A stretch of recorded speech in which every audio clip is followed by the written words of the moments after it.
안녕하십니까. 땅사고 건물사고 부자되고의 땅사고TV 카페 공인중개사 임동성입니다. 오늘은 2020년 5월 11일자에 발표됐던 실수요자 중심의 주택 공급을 위해 주택의 전매행위 제한 기간을 강화하겠습니다라는 제목 한번 분석해 보도록 해보겠습니다. 주택의 전매 제한 기간을 강화하겠습니다. 뭐 이런 내용보다는 더 쉬운 용어가 그냥 이거예요. 부동산 전면 금지입니다. 그냥 부동산 주택 분양권 전매 금지. 분양권 전매 금지가 그에 대한 효과, 또 분양권 전매 금지에 따른 부동산 투자처 알아보기, 이거에 더 정확할 것 같아요. 용어를 좀 이게 풀어서 썼는데요. 대상지는 수도권, 지방광역시, 수도권하고 지방광역시죠. 수도권에서 봐보니까 좀 몇몇 구역이 빠진 것 같아요. 어디가 빠졌냐? 아파트 공급이 안 되는 동네 좀 빠졌어요. 단독주택이나 좀 있는 그런 동네. 이게 서울하고 수도권 다 해당된다고 봐야겠죠. 지방광역시 다 해당되고. 해당 안 되는 동네가 어디죠? 전라도로 치자고 하면은 여수시 좀 그런 괜찮죠? 여수시, 순천시, 목포시 이 정도? 나주시도 좀 해당되겠네요. 제가 있는 나주시도. 그리고 전국으로 보자면 수도권 같은 데 보자면 수도권은 다 포함되는 거니까 강원도, 원주시, 춘천시 이런 경우 되겠나요? 충청도, 청주시 해당 안 되는 지역이죠. 이런 거겠죠. 천안시? 천안시도 핫해요. 이 정도 되어질 것 같아요. 그리고 전북 같은 경우도 전주시도 좀 핫한 동네죠. 이렇다고 보실 수 있겠고요. 네, 여기 보시다시피 소유권 이전 등기 시까지 분양권 전매 행위 제한. 이게 더 확실하게 와닿는 문구죠. 여러분들한테 주택의 전매 행위 제한 이런 거는 별로 귀에 안 닿아들고 머릿속에도 안 달아드는데 소유권 이전 등기 시까지 분양권 전매 행위 제한. 그냥 분양권 전매행위 제한 이것보다도 소유권 이전 등기 시까지 분양권 전면 금지. 이게 핵심이에요. 전면 금지. 여러분 머릿속에 확 더 들어온가요? 자, 투기 수요를 차단하고 실수요자 중심의 주택을 공급하기 위해 수도권과 가밀 억제권역 및 성전관리권역 지방광역시 도시지역의 민간택지에서 건설 공급되는 주택의 전매 제한 기간이 기존 6개월이었습니다. 소유권 이전 등기까지로 강화됩니다. 현재 규제지역이 아닌 수도권 및 지방광역시 민간택지에서 건설 공급되는 주택은 6개월 전매 제한 기간을 적용받습니다. 민간택지에서 건설 공급되는 주택의 전매 제한 기간, 투기과열지구 소유권 이전 등기일 조정대상 지역 6개월에서 소유권 이전 등기일 이렇게 되어지고요. 그러나 전매 제한 기간이 상대적으로 짧은 점을 이용하여 분양권 전매 목적을 청약하는 투기 수요가 유입되면서 20년 분양 단지 중 40% 이상이 20대 1이 넘는 청약 경쟁률을 기록하는 등 청약 과열 단지가 지속 발생하였습니다. 인기 있는 데는 100대 1, 170대 1 이러죠. 또한 2017년에서 19년 수도권 광역시 민간택지에서 20대 1을 넘는 청약 경쟁률을 기록하며 분양된 단지를 분석한 결과 평균적으로 당첨자 4명 중 1명은 전매 제한 기간 종료 6개월 이내에 분양권을 매도한 것으로 나타났어요. 핫한 지역은 4명 중 1명이 아니죠. 이게 잘 안 팔리니까 4명 중에 1명이고요. 핫한 지역은 절반 이상이 2명 중 1명은 팔아 제끼죠. 3명 중 2명도 팔아 제끼고, 이에 따라 투기 수요를 차단하고 실수요자의 당첨 확률을 높이기 위하여 수도권 가밀 억제권역, 성전관리권역과 지방광역시 도시지역에 대해 소유권 이전 등기 시까지 분양권을 전면 금지합니다. 이 용어가 확실히 와닿을까요? 소유권 이전 등기 시까지 분양권 전면 금지에 따른 부동산 효과 분석. 아니면 새로운 신규 투자처 찾아내기 이런 걸 해야 시청하신 분들이 좋아하시겠죠. 수도권 정비계획법의 시행령상 과밀 억제권역, 성전관리권역으로 되어졌고요. 국토계획 및 이용에 관한 법률, 지자체 도시군 관리계획에 따라 해당 주택에 위치한 토지 용도 지역이 도시적으로 지정된 지역. 국토부는 전매행위 제한 기간을 강화해 8월까지 주택법 시행령 개정을 완료할 계획입니다. 국토교통부 관계자는 전매행위 제한 기간이 늘어나 실수요자의 당첨 확률이 높아질 것으로 예상된다면서 앞으로도 실수요자 중심의 주택 공급으로 내 집 마련 기회를 확대하기 노력하기 밝혔다. 의도는 아주 좋습니다. 그리고 수도권 가민 억제권장 성장 관리권장 자연보존 범위 뭐 이렇게 쭉 그냥 나와졌어요. 과민 억제권요. 서울시 뭐 다 해당되고요. 인천시, 뭐 의정부시, 구리시, 뭐 하나만시 쭉쭉쭉쭉 군포시 뭐 쭉 됐네요. 그다음에 성정관리권역 인천시에서 어디 뭐 동두천, 평택시, 나춘시, 쭈루룩 포천시, 뭐 김포시, 화성시 쭉쭉쭉 뭐 어디 시흥시 중 뭐 어떻게 되어졌고요. 여기 이제 뭐 자연보존관리권역 뭐 이렇게 되어졌는데 여기 좀 해당 안 된다는 뭐 이런 거예요. 그냥 근데 아파트가 공급된 지역은 전부 해당된다 그냥 이렇게 생각하시면 돼요. 여기가 지금 여기 자연보존관리권역에는 여기 지금 분양권 전면금지가 적용이 되지 않겠다 이런 내용인데 자연보존권역인 이천시라든지 남양주시 요 동네 이 뭐 마평리 좌양리 이런 데 가면 지금까지 아파트 한 번 공급된 적 없는 속된 말로 좀 총구석이다. 이렇게 좀 기분 나쁘시려나요? 이렇게 좀 이해하시면 돼요. 수도권이긴 한데 너무 좀 총구석이다. 이렇게 좀 이해하시면 됩니다. 여기에 포함된 게 사실은 자연보존관리구역에 포함된 게 징하게 발전 안 되는 동네다. 이렇게 역해석이 되는 거예요. 여기 땅 가지고 계시거나 여기 거주하신 분 또 그거 가지고 또 기분 나쁘시려나? 하여튼 좀 제가 입이 좀 거칠어서요. 하여튼 그렇습니다. 이렇게 뭐 되어졌어요. 그 다음에 이제 광주광역시, 뭐 지금 뭐 부산광역시, 대전광역시, 뭐 울산광역시, 뭐 다 포함되겠죠. 인천광역시 다 포함되고, 다 광역시 다 포함되고. 그러면 이제 어떤 효과가 발생되냐? 여기 이제 뭐 효과를 한번 봐보죠. 효과. 소유권 이전 등기가 시 분양권 전면 금지했어요. 초토화된 거예요. 여기서 가장 손해 볼 사람은 누구냐? 한번 지금부터 분석을 한번 해보겠습니다. 8월 이후가 되면 이제 아직 또 뭐 야당 때문에 근데 야당이 뭐 숫자도 적으니까 뭐 9월이나 10월에 뭐 이렇게 통과되고 그러진 않을 것 같아요. 그냥 8월에 그냥 통과될 것 같아요. 8월 이전에. 그럼 8월부터 어떤 효과가 발생되냐? 여기서 제일 피본 게 누구냐면은 누구다? 건설회사입니다. 건설회사. 제가 봤을 때 건설회사는 초토화됐어요. 웬만한 그 핫한 지역, 이게 좋은 지역이 아니면 이제는 그 분양권 경쟁률이 뭐 2대1, 3대1 뭐 이렇습니다. 그 다음에 뭐 0.5대1 막 이렇게 나올 거예요. 0.9대1. 여러분 2대1, 3대1 이렇게 나오면 계약을 안 해요. 불안하거든. 실거주자도 불안해버려. 이 경쟁률이 이게 15대1, 20대1, 막 30대1, 50대1 나와야 이게 투자자도 우리가 속된 말하면 투자자, 실거주자 입장에서 하신 분들은 투자자를 뭐 투기꾼이라고 매도하잖아요. 근데 그분들도 어쨌든 투자자가 됐든 그분들도 뭐 지금 6개월 후나 피받고 넘기려고 하는 그 의도가 다분히 있죠. 근데 실소유자도 봐보시면 마음이 항상 바뀌어. 세상에 마음이 딱 정해진 게 어디가 있어. 제가 부동산 공인중개사인데 현장에서 거래하면 본인은 분명히 그 이사 계획도 잡았고 가족들이 뭐 이렇게 다 했어요.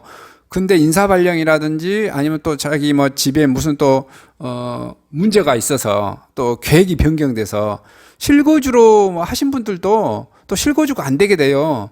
그러면 그분은 투기꾼이에요? 그렇지 않잖아요. 그죠?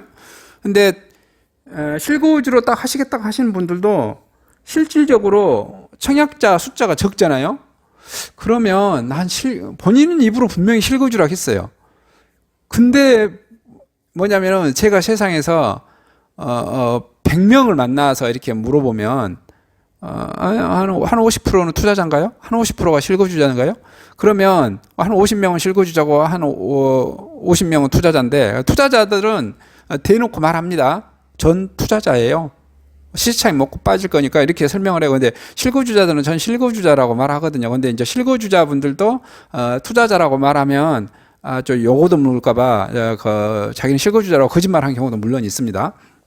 근데 실상 실거주자 하신 분들도 뭘 가지고 있냐면 이양 사는 거 가격이 오를 것을 기대합니다. 가격을 오르지, 이게 저는 아파트를 사고, 저는 단독주택을 사고, 저는 땅을 샀는데 실거주기 때문에 집값이 안 올랐으면 좋겠다라고 말한 사람은 100명 중에서 한두 명입니다. 100명 중에서 한두 명이에요. 이게 퍼센트율로 치면 1, 2%도 안 된다예요. 그렇게 말씀하신 분들은. 왜냐하면 자기도 실거주자여도 거의 99%는 97, 8%는 어쩐다? 가격이 다 오르길 바래요. 마음속에 다 그게 있습니다. 근데 청약자가 안 들어오면 청약을 해놓고 당첨이 돼도 계약을 안 해버려요. 당첨이 돼도 계약을 안 한다. 여기서 피본 사람 누구겠습니까? 그렇죠. 건설회사. 건설회사는 이제 계약률이 떨어지기 시작하면 자기 돈으로 아파트를 짓는 회사가 우리나라의 탑10 건설사 빼놓고는 거의 힘들죠. 탑10 건설사도 다 남의 돈으로 하려고 해요. 특히 탑10 건설사들이 자기네들이 분석을 잘못해서 그렇게 하면 자기 돈으로 하긴 하지만 탑10 건설사들이 일반 분양을 지금 다 안 하고 조합 아파트만 하려고 하죠. 그 이유가 뭐예요? 조합원들이 이미 계약이 다 완료가 된 거잖아요. 분양이 다 완료됐다는 거예요. 다 남의 돈으로 하겠다는 거예요. 자기 돈으로 하나도 안 하고. 땅 짓고 헤엄치기 사업인 거죠. 그러니까 앞으로는 어떻게 되겠다? 8월 이후에는 건설사들이 많이 피가 보고 건설사들의 아파트 공급이 굉장히 줄겠다라는 게 답이 나옵니다. 예상되어지는 게 아파트 분양 숫자가 8월 이후에는 핫한 지역 아니면 줄겠고 건설회사 입장에서 어쩔 수 없이 밀어붙여서 하는 경우도 있을 거예요. 하는 경우도. 근데 그러한 현장은 이제 몇 개 안 나오겠죠. 자, 이렇게 예상이 되고요. 그다음에 투자자 입장에서 이제 실거주자 입장에서는 나는 확실하게 의사가 강력해. 그러면 8월 이후에 하시면 좋으실 거예요. 왜냐하면 건설회사 입장에서는 분양 가격도 어떻게든지 팔아야 되기 때문에 자기가 마진 20% 먹을 거 어떻게 된다고? 보통 건설회사는 마진을 20% 먹습니다. 20%. 그 시행사, 그 토지주 회사 있죠. 토지주 회사가 한 10% 먹고요. 건설한 회사가 한 10% 먹습니다. 대충 about 이렇게 계산하시면 돼요. 근데 분양이 안 되기 시작하면 어떻게 하겠어요? 자기가 가져갈 수 있는 뭐 퍼센트율을 낮춰야겠죠. 그리고 분양 대행사라는 거 그 분양료를 더 많이 준다든지 할인폭을 준다든지 아니면은 분양자들한테 어떻게 합니까? 그렇죠. 막 냉장고, TV 막 공짜로 계속 지급해야죠. 어떻게든지 분양을 쳐야 되니까. 그러니까 실거주자한테는 8월 이후에 하시는 게 좋아요. 대신 실거주자들은 그 타겟팅이 명확해야 돼. 내가 그 분양 받아서 1, 2년 안에 피 받고 빠져나가겠다. 이런 사고 방식을 하시면 안 돼. 나는 여기서 실거주로 한 5년이나 10년 정도 거주하겠다. 여기서 한 10년 이상 이렇게 거주해버리면 가격은 무조건 100% 올라삽니다. 대한민국에서 아파트 10년 정도 돼가지고 가격 안 올라서는데 거의 없어요. 99% 다 올라섭니다. 이렇게 일단 말씀드리겠고요. 자, 그 다음 투자자들은 이게 서핑을 해야죠. 쫓아다녀야죠. 여기저기. 그럼 가장 타겟팅이 어디겠습니까? 제일 좋은 게 5월달 중순? 지금 오늘 중순이죠? 6월, 7월. 2달 반 남았네요. 2달 반 남아서 수도권, 광주, 또 뭐 이렇게 지방광역시 이런 아파트에 어떻게 된다? 좀 좋은 지역, 괜찮은 지역. 거기만을 집중 타겟팅해요. 그래서 이 2달 사이에 그런 지역이 아마 경쟁률이 도리어 더 강화될 수도 있을 것 같고요. 나는 아파트 분양권만 쫙 해야겠다. 그러면 괜찮은 핫한 지역이 있어요. 전라도권에서는 그나마 괜찮은 지역이 어디예요? 그래도 C단이에요. C단이. 순천시, 여수시. 그렇죠? 목포시, 뭐 나주시 이렇게 C단이. 지금 당장에만 나주시에는 좋은 아파트 공급이 좀 없긴 하네요. 그다음에 이제 뭐 경기도 충청도권에 괜찮을 것 같아요. 뭐 천안시, 청주시 이런 도시. 그다음에 뭐 강원도권, 춘천시, 원주시.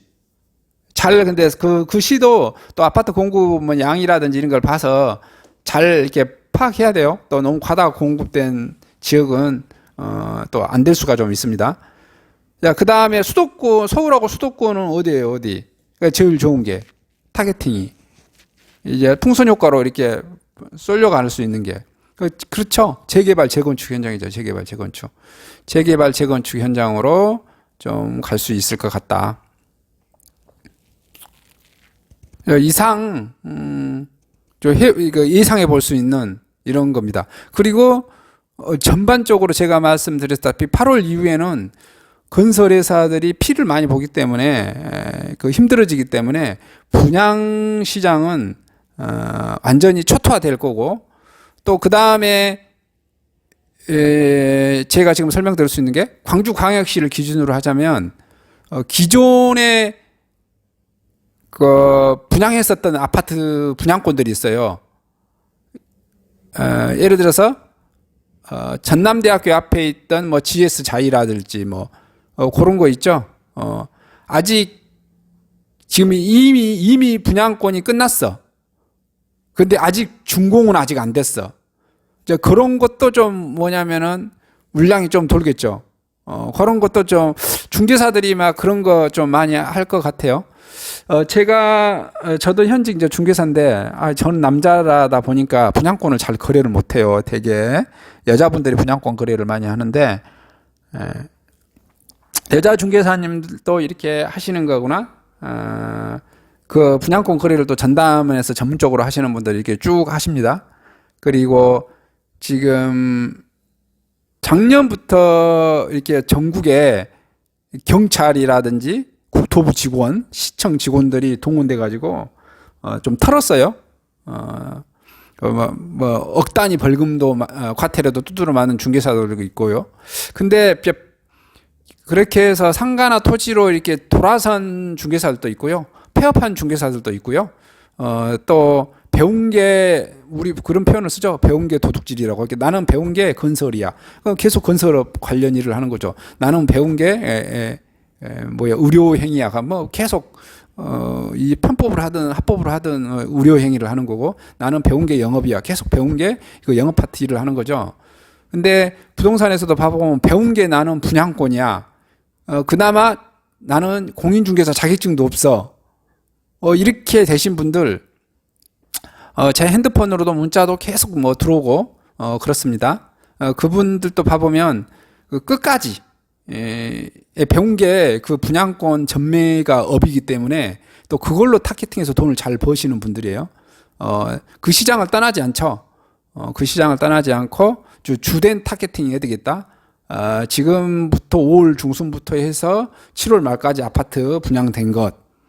그 다음에 기존에 예를 들어서 2019년에 아파트 분양했었던 단지들, 그 다음에 예를 들어서 20년 1월부터 4월에 분양했었던 단지들, 좀 여기가 핫한 지역 있죠. 그 분양권들을 거기가 더 쏠림 현상이 나오겠죠. 쏠림 현상. 그리고 광주광역시에는 저는 그렇습니다. 수도권은 재개발 재건축이 무조건 된다 이거예요.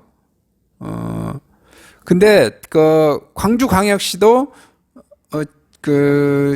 재건축까지는 좀 잘 된 것 같아요. 재개발은 좀 시간이 너무 많이 걸려. 물론 서울도 재개발은 시간이 많이 걸리죠. 근데 서울은 워낙 땅이 없는 동네라 무조건 된다고 보는 거예요.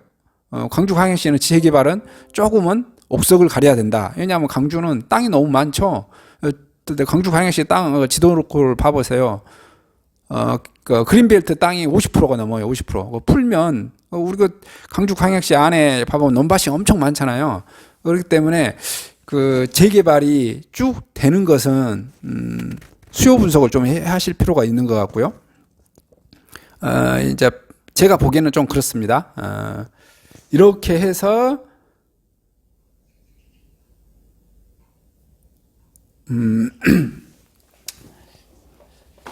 주로 핵심적인 것을 다시 한번 간단하게 요약하자면, 주 타겟팅은 이제 마감을 제가 좀 해야 될 것 같은데요. 건설회사는 힘들어질 거고, 건설회사에 대한 것은, 그 다음에 이제 실소유자들은 8월 이후에 하시는 게 좋을 거고, 투자자들은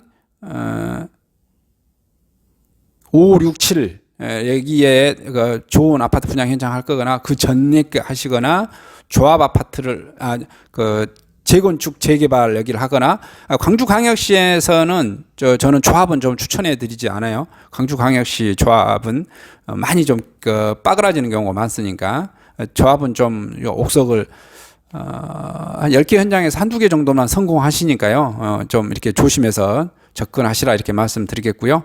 그 다음에 거꾸로 지방 도시 괜찮은 지역 한 1000세대 이상 아파트 이렇게 좀 골라셔서 하시는 게 주 타겟이라고 한번 소개시켜 드려 보겠습니다. 이상 영상을 마치도록 하겠습니다. 감사합니다.